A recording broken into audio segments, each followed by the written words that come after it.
I also just want to say it's actually Lebbeus' birthday, so I just want to say a public happy birthday. I'm not supposed to mention that. I'm sorry. Oh, yes. It was a joke. Well, I think there are a variety of ways that we could start off the conversation, but I think one of the reasons that I'm a particular fan of your work is there's kind of an ongoing theme of the earthquake or terrestrial instability, or of the idea that the terrestrial referent kind of disappears, that sometimes there's even maybe a building that's not even on the Earth's surface, like Einstein's tomb, or there's a kind of almost post-Earth condition to some of the architectural structures that you design, or some of the scenarios that you set up. And I'm wondering if you could discuss that in a little more detail, sort of what attracts you to that, and how an architectural structure can account for an unstable terrestrial foundation. Well, I suppose, can everyone hear me back there? Yeah. I suppose that my life has been unstable. I was a military brat. I grew up in different places around the USA, always moving one place to the next. And seriously, the kind of autobiography figures into these things one way or the other. But also, you know, this is, I was born 1940, we're already in the, 21st century. And over those years, there's been tremendous kinds of changes, particularly socially, culturally, intellectually. So I've been witness, and not really a participant fully, but witness to all these kinds of changes. So there is a basic instability that we have to deal with in our culture. And it's, in a sense, the earthquake or the war are just the most obvious manifestations of it, right? So I think my interest in dealing with the instability is the interest in dealing with our condition, our human condition at the present time. I could go on, but we don't have all that much time, so I don't want to,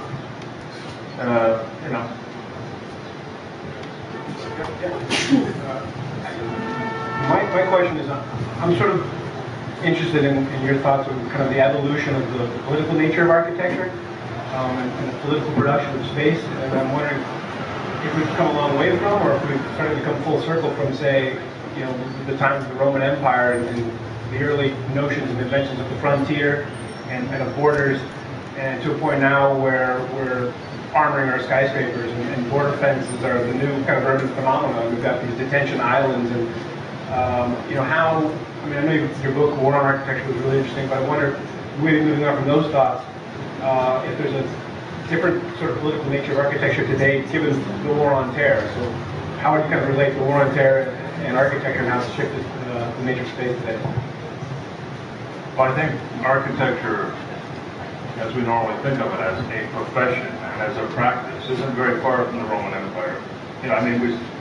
Still, the main thing is to build these big monumental buildings, which are kind of valorizing the hierarchy of power and authority in the society. I mean, even if it's a museum, it's about the elite's ability to gather works of art and put them into a very special building, maybe a work of art itself. So I think we're still in that mode of mentality. Look at the architecture magazines and so on. That's the way people think. That's the way architects think. Not all architects. Fortunately, and one reason I'm here today is I think these blogs, your blogs in particular, but generally the internet is a place for some other view of architecture to really emerge. And therefore becomes incredibly important. You mentioned security for buildings or for neighborhoods, gated communities and the rest. This is part of the defensive posture that architects are forced into, rather than having a kind of open and outward moving posture. It's about how can we secure these kind of enclaves of power and of wealth. And that's their job, to beautify it, to make it look good. And that making it look good is a major preoccupation. We can carry on. I mean, I just sort of, yeah, okay. Sorry. This idea of instability or unpredictability, just returning to that from a sort of a craft perspective almost, and looking at this profession of architecture you described, we've actually had a lot of talks over the last few days about the notion of the master builder really dissipating, you know, and architects effectively having to become managers across multiple disciplines, which they're not experts in anymore. So, you know, they're not acoustic engineers. We have acoustic engineers that do that kind of thing. And I'm interested if there's some relationship between some of your, I was reading a lecture that you gave about the rod and cable constructions in Vienna and Paris, where you've almost created a set of guidelines and rules for constructing things, but you haven't given the details of the implementation in a way, and in a way you're letting that implementation be decided by the people on site, presumably. It may not be architects at all. Does this enable this instability to be configured on site in some way? Well, that's the idea. In other words, I think the role of architecture, not all of it, because we're still going to have the monuments, we're still going to have the big expensive buildings. That's just the way it's going to be. But if there's to be another movement, another direction in architecture, it has to engage people differently, other than saying, here, look at this, isn't this amazing? And it has to interactively involve them, other than as spectators, you know, society of the spectacle. It has to engage them as creators. Now, this is not, see, I lived through the 60s.